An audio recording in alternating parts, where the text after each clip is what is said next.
दूसरी तरफ सरसा नदी को पार करते समय छोटे साहिबजादे बाबा जोरावर सिंह जी और बाबा फतेह सिंह जी नदी में बहते हुए सहेड़ी गांव जा पहुंचे, जहां उनकी मुलाकात अपने पुराने रसोइये गंगू ब्राह्मण से हुई।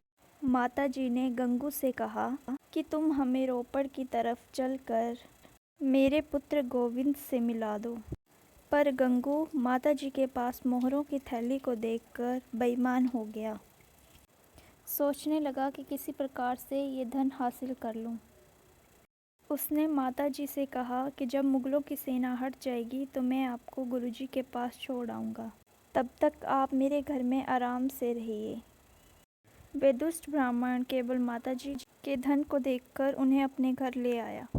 इतिहास में दर्ज है, जब माताजी अपने पोतों के साथ विश्राम कर रहे थे, तब आधी रात को गंगू ने माताजी की मोहरों की थैली चुरा ली। माताजी ने उसी समय उसे चोरी करते हुए देख लिया, पर वह चुप रही। अगली सुबह माताजी ने बड़े प्यार से गंगू से कहा कि तुम्हें चोरी करने की क्या ज़रूरत थी? तुम्हें जितना धन चाहिए था मुझसे मांग लेते, मैं तुम्हें दे देती। पर अपनी गलती पकड़े जाने पर गंगू शर्मिंदा होने की बजाय और ज़्यादा भड़क गया। उसने चुपचाप मोरिंडे के सूबे सरहंद के सिपाहियों को खबर कर दी कि मेरे घर गुरु गोविंद सिंह जी की माता और उनके 2 छोटे साहिबजादे हैं। बस फिर क्या था, थोड़े ही समय में उनको गिरफ्तार करके मोरिंडे भेज दिया गया। मोरिंडे शहर की कोतवाली में उन्हें रात भर कैद रखा गया, जहां आजकल गुरुद्वारा कोतवाली साहिब बना है।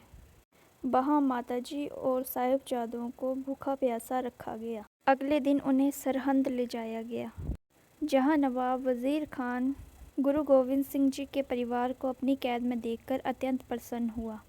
उसने हुक्म दिया कि ठंडे बुर्ज में इन तीनों को कैद कर दिया जाए। 24 दिसंबर 1704 ईस्वी को माताजी और साहिबजादों को ठंडे बुर्ज में कैद कर दिया गया। जैसे कि नाम से ही पता चलता है, वह बुर्ज गर्मियों में भी ठंडा रहता था, जबकि वह दिसंबर का महीना था और तब बहुत ठंड थी।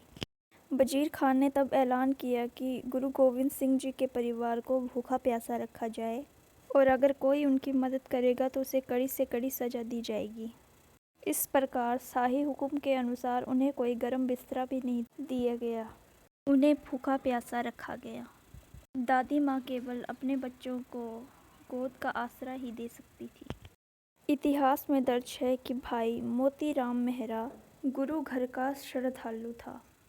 वह वहाँ कैदियों के लिए भोजन की व्यवस्था किया करता था।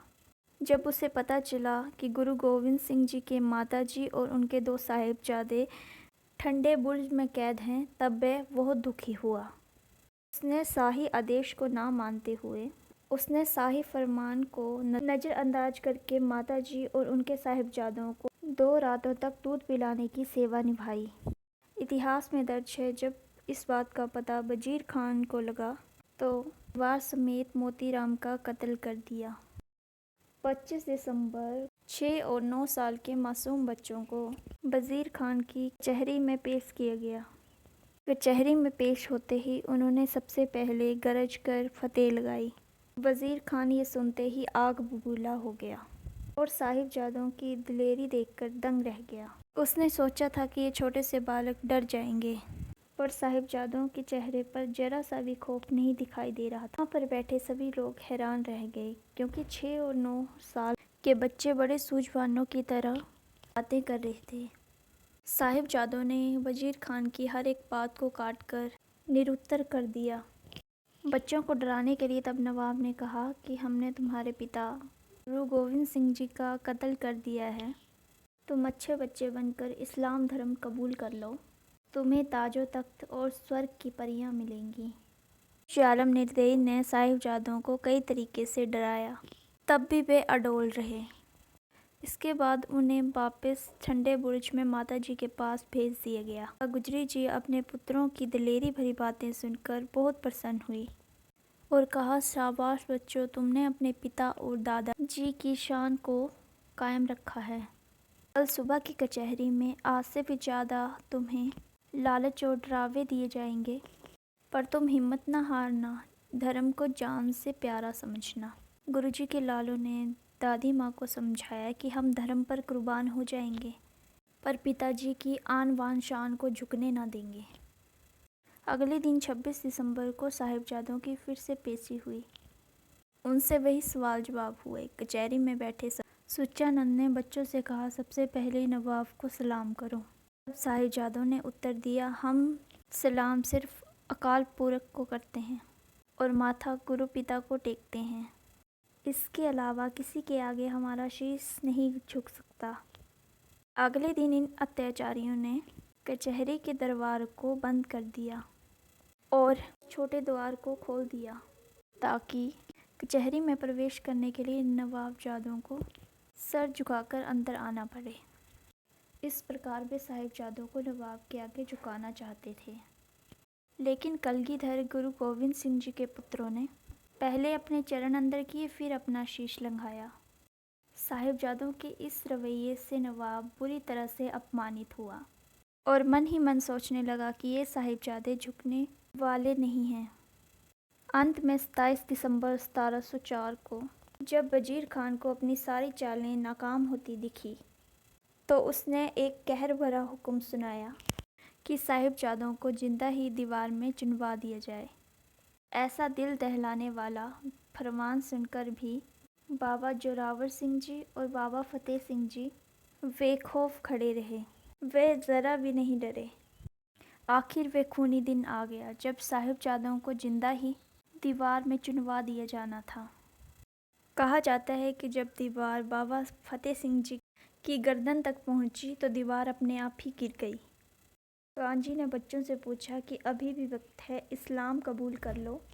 पर साहिबजादों ने उन हालातों में भी गरज कर कहा कि हमारा फैसला अटल है, हमें कुर्बान होना पसंद है, पर धर्म के आगे झुकना नहीं। इतना सुनकर वजीर खान अत्यंत आग बबूला हो गया।